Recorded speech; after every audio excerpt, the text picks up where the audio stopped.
Oke, assalamualaikum warahmatullahi wabarakatuh. Perkenalkan lagi, nama saya Damar Adin Firdaus, NPM 2578311 dari kelas 2B, program studi TRPL, jurusan Teknologi Informasi. Oke, di sini saya akan menjawab soal tugas pada bab 5 mata kuliah perancangan perangkat lunak. Untuk soal yang pertama itu menganalisis prinsip UI pada aplikasi yang populer. Nah, saya mengambil contoh aplikasi WhatsApp atau WA.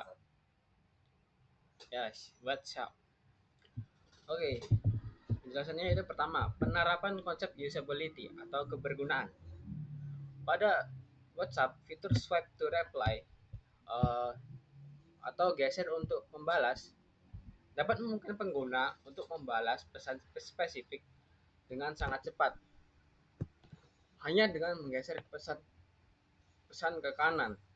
Ini adalah bentuk efisiensi penggunaan atau usability yang sangat baik karena mengurangi langkah klik, tahan, dan pilih balas. Oke, yang kedua yaitu fungsi pencarian atau search, fitur pencarian ya. Sangat mudah sangat memudahkan diakses dan pada bagian atas. Pengguna bisa mencari teks spesifik seperti nama kontak, dokumen, atau media yang dengan cepat tanpa harus mengulir riwayat ularan yang panjang. Oke, selanjutnya itu adalah penerapan accessibility atau aksesibilitas. Yang pertama itu ada dukungan ukuran teks yang dinamis atau dynamic types. WhatsApp menyesuaikan ukuran teksnya mengikuti pengaturan aksesibilitas bawaan seperti Android atau iOS pada perangkat tersebut, device tersebut ya. Ini sangat membantu pengguna dengan gangguan penglihatan rabun jarak jauh atau jarak dekat ya, atau yang agak susah melihat, mohon maaf, sangat membantu itu. Selanjutnya ada fitur voice note atau pesan suara, memberikan alternatif aksesibilitas yang sangat baik bagi pengguna yang tidak bisa atau kesulitan mengetik, misalnya karena disabilitas motorik pada tangan atau tunanetra, untuk tetap bisa berkomunikasi dengan mudah. Oke, selanjutnya yaitu penerapan filosofi User Centered Design atau UCD. WhatsApp sangat menerapkan UCD dengan mempertahankan antarmuka yang sangat bersih dan fokus pada fungsi utamanya, yaitu bertukar pesan, hipotesis, atau contohnya saat aplikasi lain sibuk menambahkan fitur games atau niche feed yang rumit, pengembangan WhatsApp berpusat pada kebutuhan inti pengguna, kecepatan atau keandalan. Penempatan tombol kamera dan pesan suara tepat di sebelah kolom ketik adalah hasil dari UCD. Karena itu sangat karena itu adalah dua aksi sekunder yang paling sering dilakukan oleh pengguna. Makanya ditempatkan di sebelah kolom ketik ya. Selanjutnya itu adalah proses, ya, langsung masuk ke soal kedua ya. Yaitu soal kedua, proses perancangan UI dari ide ke implementasi atau fitur polling. Tahapan untuk fitur polling yang pertama yaitu wireframe.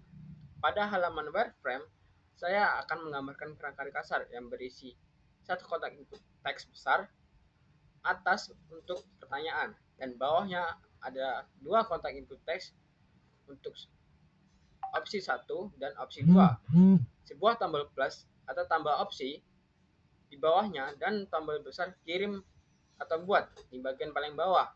Tampilan hanya berupa garis dan kotak hitam putih tanpa desain visual. Selanjutnya ada prototype. Interaksi dasar yang disimulasikan adalah ketika pengguna mengklik tombol plus tambah opsi atau tambah opsi ya, akan menunjukkan animasi transisi. Muncul kotak opsi ketiga baru di bawah opsi tersebelumnya. Mengapa?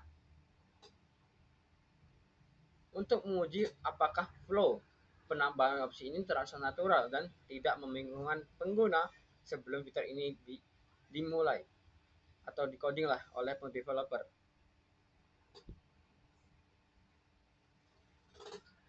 Selanjutnya itu ada mockup.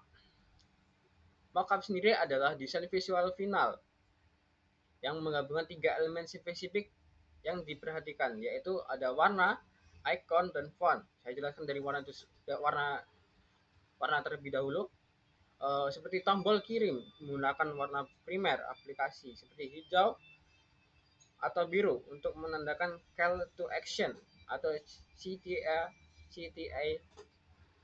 utama mereka. Lalu ada icon, yaitu menambahkan ikon tempat sampah atau trash can berwarna merah samar di sebelah kanan setiap opsi agar pengguna tahu apakah mereka menghapus opsi yang salah tulis. Lalu ada font atau tipografi ya, menggunakan jenis font yang berkonsisten dengan aplikasi sosial media tersebut dengan judul pertanyaan di bold agar memiliki hierarki yang jelas dibandingkan type opsi. Nah, mengapa perlu ketiga tahapan ini ada dan apa manfaatnya? Pertama, wireframe sendiri. Wireframe sendiri bermanfaat untuk fokus pada layout dan struktur informasi tanpa terdistraksi warna atau hemat waktu untuk revisi tata letak ya. Nah, mockup sendiri bermanfaat untuk melihat tampilan visual akhir dan estetika aplikasi. Berguna untuk approval desain dari klien atau stakeholder. Lalu prototype bermanfaat untuk menguji interaksi dan user flow alur pengguna atau mencegah kesalahan logika navigasi sebelum masuk ke tahap development yang mahal. Nah, soal ketiga, heuristic evaluation practice. Mari kita ambil contoh halaman checkout pembayaran pada sebuah situs e-commerce. Ya, e-commerce yang fiktif ya, agak lain lah istilahnya. Evaluasi menggunakan 3 dari 10 usability heuristic Jacob Nielsen. Yang pertama, heuristic visibility of system status atau visibilitas status sistem.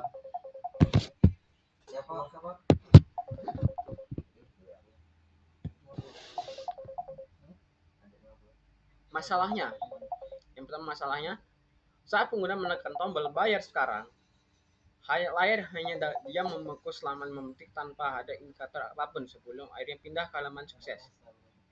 Nah, saran perbaikannya yaitu apa ya?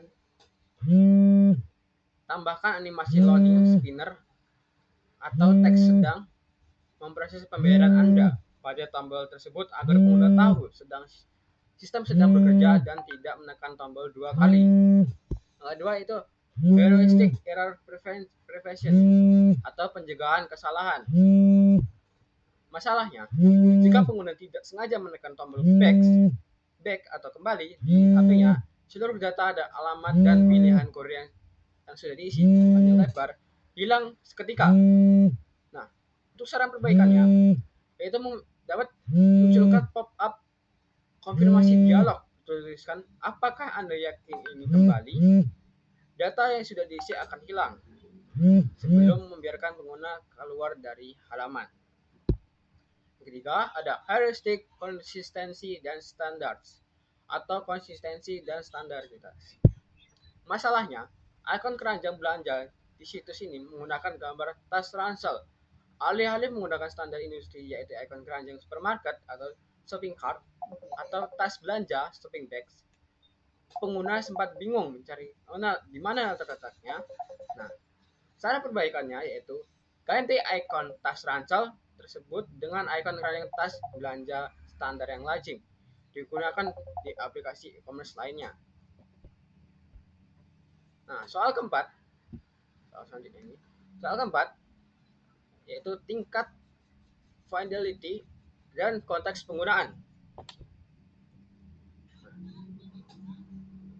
Yaitu pentingnya memahami perbedaan tingkat fidelity sangat penting karena berkaitan dengan manajemen waktu dan ekspektasi low fidelity.